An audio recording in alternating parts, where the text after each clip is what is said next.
So what's up guys? Another day, another upgrade na naman tayo dito sa ating NK400. Makikita nyo, medyo gabi na tayo nagsimula pero hindi ako adik Ngayon, ang ikakabit natin dito sa NK natin is CarPlay.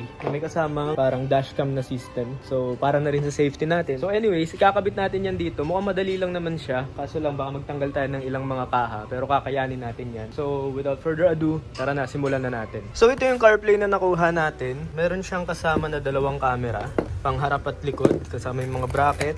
Meron siyang ilang tools na hindi naman natin gagamitin. Meron tong option na may kasamang tire pressure monitor sensor. Pero ako ang pinili ko lang yung may kasamang camera. Kasi pwede rin siya na ito lang mismong CarPlay. Kaya simulan na natin. Lalagay ko nga pala yung link neto or yung code sa description. So bali hahanap ako dito sa mismong gitna ng accessory wire para paggagapangin na lang natin dito yung kawad. Kasi mahaba rin naman siya. Tara simulan na natin. Tatanggalin muna natin yung mga upuan. So ayan, nakahanap na tayo. Ito yung napili ko. Yung nasa flasher relay na. Okay, sige. Ingat. Putang ina, ingay. Napili ko ito. Diyan kasi na-realize ko, diyan na rin pala nakalagay yung accessories wire nung keyless natin. So bali, tatanungin niyo ako. Sure ba ako na doon dapat ilagay? Hindi. Safe ba siya? Hindi ko rin sure. Comment down below. Sabihan niyo ako mali itong ginagawa ko. Ang isa pang di ko sure kung kailangan lagyan ng relay. Pero for now, hindi na muna. Pag nagloko, edi sorry. So bali, nakikabit na natin dito yung positive. Tapos yung negative, tinap ko lang muna. Kasi testing pa lang naman natin. Ayan, moment of truth. Baka mahulog. Tignan natin kung gagana siya. Susi. Yun, welcome daw. Ayun, magana siya. Tapos, isa ganyan yung tsura niya. Dito yung lalagay. Start natin. Baka mawala. So, ang sunod natin gagawin ngayon, paggagapangin na natin yung wire mula sa likod, papunta dito sa harap. Tapos, ang iniisip kong ruta, tatanggalin natin tong kaha muna dito. Para paganyan siya dito. Para malinis. Kasi ito, spaghetti pa yan ngayon, pero ayusin natin yan mamaya. Ayan, napagapang na natin mula dyan. Hindi ko sure kung dyan talaga dapat kasi lahat ng wire bumaba dito Comment na lang kayo kung mali ito. Hanggang sa mapalusot natin siya dito. Tapos, ayan, nandito na siya. May na-realize ako.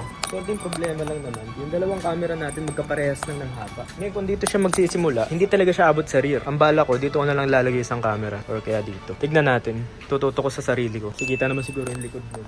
So, ngayon, dako tayo sa pag-assemble nung mismong CarPlay. Yung bracket niyan. Ayan, may manual naman siyang kasama. Simulan na natin yung step 1. Nakahiwalay kasi talaga itong nasa likod niya. Tapos, tutornilyo lang siya sa gitna. Tapos, gago. Tabing igawa ko. Tapos, dapat yan flat. Sunod yan, tutornilyo nyo na siya dito. Tapos saka natin assemble yung mount papuntang handlebar. Nakabit na natin siya guys, yung unang part. Ito yung kakabit dun sa mount papuntang handlebar. Itong goma dyan, para yan dun sa vibration ng motor, para ma-absorb ng goma. Para kung meron mang magalaw na circuit sa loob o kung anong component sa loob, hindi masisira. Kasi puro ganyan mangyayari dyan. Doon na tayo sa mount. So ayan, naikabit na natin dito. Yan ko siya nilagay sa gitna. Yan na itsura niya. So yan yung itsura ng camera. Ayan, kung nakikita nyo ako ngayon. Malinaw siya. Ngayon, hindi ko alam kung saan ko ito ilalagay. Kung nga dyan na lang dito, ganyan. Dito ko na lang nilagay yung camera. Diyan ko nilagay. Tinesting ko naman siya kanina. Bigyan ng load yung harap para makita kung tatama. Hindi naman tumatama kahit gaano ka tigas na yung gawin ko. Tapos yung rear cam, dahil nga hindi siya abot, dito ko na lang muna nilagay. Hanggat wala pa kung order ako ng extension. Diyan na muna. Bali sa akin yung nakatutok. Tapos tingnan natin yung itsura. Yan, ganyan ang itsura niya. Ayan, so bali, tapos na tayo. Ibabalik na lang natin yung mga panel. 1, 2, 3. Ayan, okay na. Nakabit na natin. So, ikutan natin last time. Magsasama ako ng footage nung recording niya. Mamaya, testing ko sa labas. Ayan, meron tayong face cam dito.